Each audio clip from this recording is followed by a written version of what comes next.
In the world of Avatar: The Last Airbender, the process of identifying the next avatar can be challenging for the sages and elders within the world. There are a few reasons for this difficulty.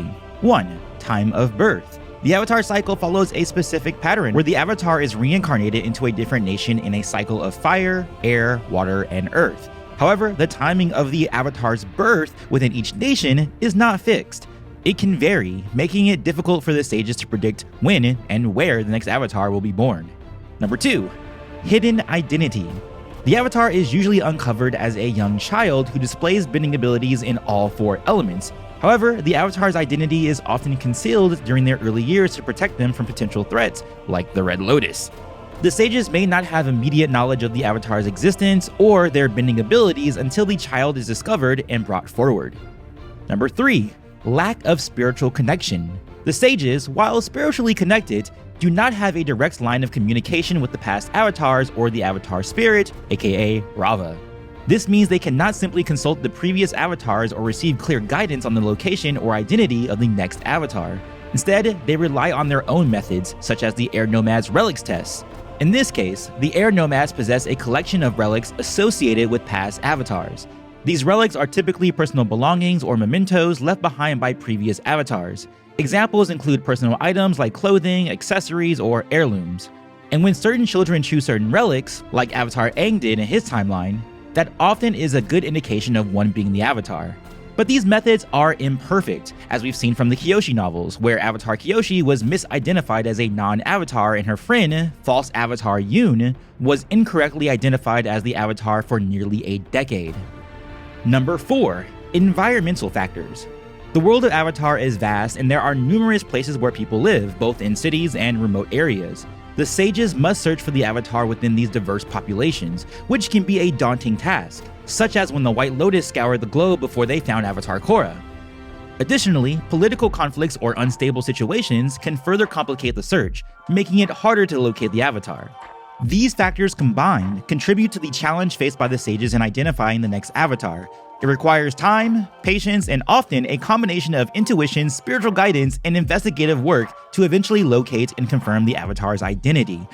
But with the New Earth Avatar series, that could change drastically, and it will be much easier for the sages to identify the next avatar in the cycle, and it has a whole lot to do with modern technology, primarily clocks.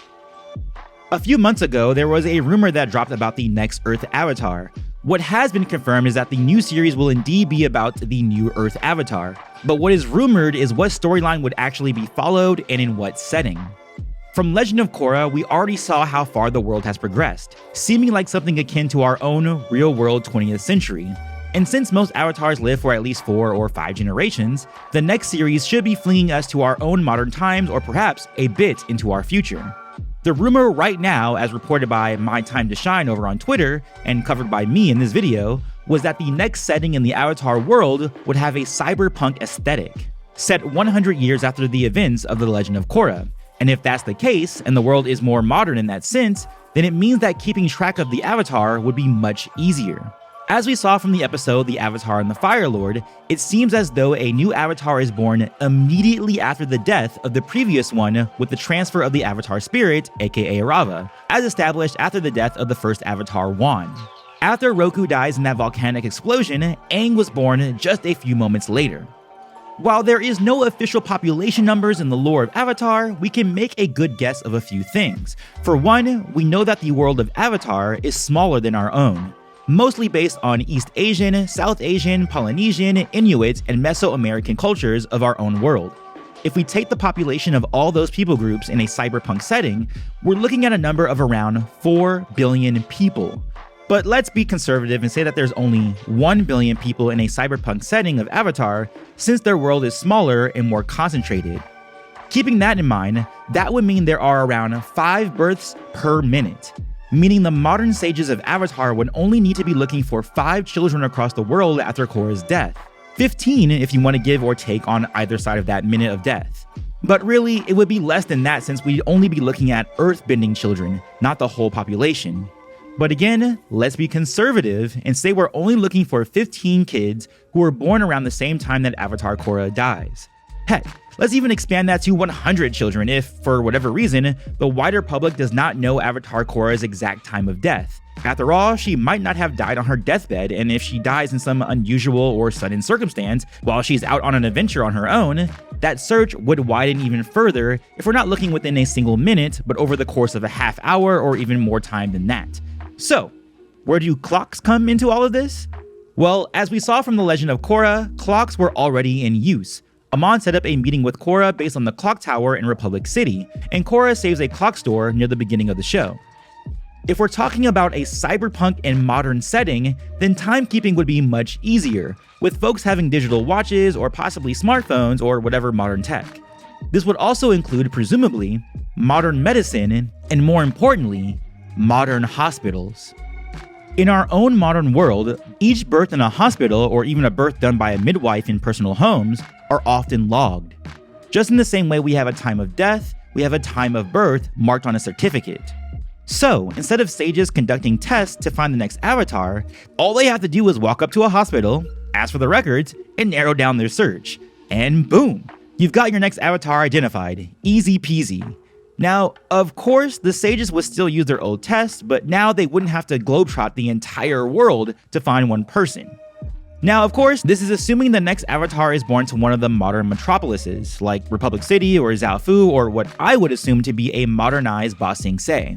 And considering how diverse the world of Avatar is becoming, the Earth Avatar might not even be born in the great landmass of the former Earth Kingdom.